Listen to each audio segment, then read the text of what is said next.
এই দেশ আওয়ামী লীগের নেতৃত্বেই সৃষ্টি হয়েছে।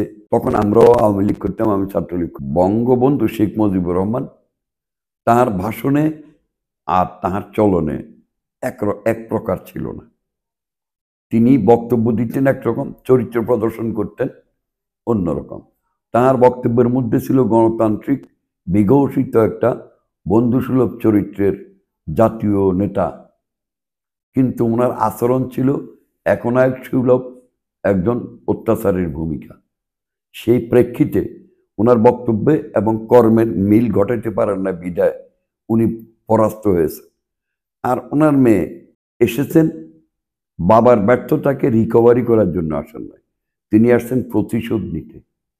তিনি জবরদস্তিমূলক, অনৈতিকভাবে, অগণতান্ত্রিকভাবে ৩-৪ বার ক্ষমতা আসার এই সুবাদে রাষ্ট্র পরিচালনায় তিনি যে সুযোগটা পেয়েছেন, সেটা যদি গণবান্ধব হিসেবে তিনি গড়ে তুলতে চাইতেন, ছাড় দিতেন, ক্ষমতা 100% এভরিওয়্যার ওনার উপস্থিতি না রেখে যদি একটা নির্ভরশীল জায়গায় থেকে অবশিষ্টরা ছাড় দিতেন আর সেই মোতাবেক জনগণের সাথে সুসম্পর্ক গড়ার কৌশলটা অবলম্বন করতেন, তাহলে আজও গণতান্ত্রিক পদ্ধতিতেই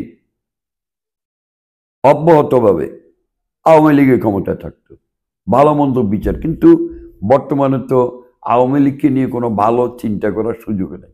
আওয়ামী লীগকে রাজনীতি থেকে বঞ্চিত করবেন, ওকে, আওয়ামী লীগের নামে রাজনীতি হলো না, কিন্তু আওয়ামী লীগ যেখানে ভোটার থেকে যাচ্ছে, নাগরিক অধিকার আছে, সেখানে তারা ভোট দিতে তো পারছে, তাহলে তাদের মতামতের একটা ফলনের তো সুযোগ আছে।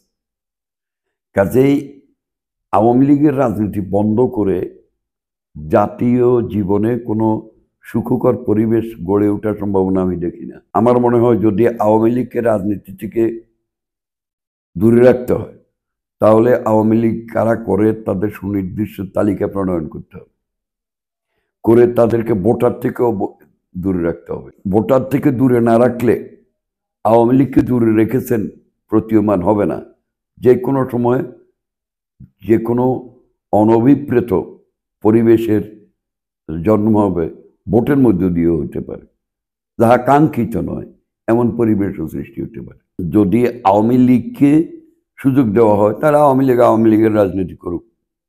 আর যদি দেবেন না মনে করেন তাদের স্বৈরাচারী নীতির কারণে, তাহলে সেখানে তাদেরকে ভোটাধিকার রহিত করতে হবে। তো যদি স্বৈরাচার যদি রাজনীতি করতে পারে গণতান্ত্রিক রাষ্ট্রে, জনগণের হাতে যদি ছেড়ে দিতে হয় যে জনগণ তাদের নীতিকে কিভাবে মূল্যায়ন করে, জনগণের উপর ছেড়ে দেওয়া হোক, তাহলে এক্ষেত্রে আওয়ামী লীগকেও ওই একই রকম যেভাবে জাতীয় পার্টিকে উন্মুক্ত রাখা হয়েছে, ভোটাধিকার তাদেরকে দেওয়া হয়েছে বা আছে, সেভাবে আওয়ামী লীগকেও তাহলে ওইভাবে ছেড়ে দেওয়া হোক। আওয়ামী লীগের বড় ভুলটা হলো এই দেশ আওয়ামী লীগের নেতৃত্বেই সৃষ্টি হয়েছে। তখন আমরাও আওয়ামী লীগ করতাম, আমি ছাত্রলীগ করতাম। কথা ছিল কেউ খাবে না, কেউ খাবে তো কেউ খাবে না, তা হবে না, তা হবে না।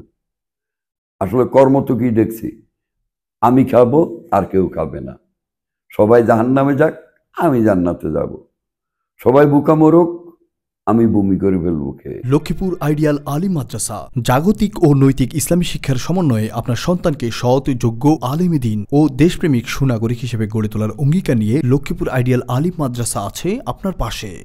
এখানে প্লে থেকে আলিম পর্যন্ত সাধারণ বিভাগ, বিজ্ঞান বিভাগ, হিফজুল কোরআন ও গার্লস শাখায় ভর্তি চলছে।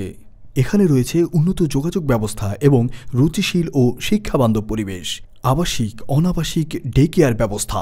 লক্ষ্মীপুর আইডিয়াল আলিম মাদ্রাসা, কোর্ট বিল্ডিং সংলগ্ন, জমুল স্টেশন, সদর, লক্ষ্মীপুর। নোয়াখালী টিভি, বৃহত্তর নোয়াখালীর প্রতিচ্ছবি।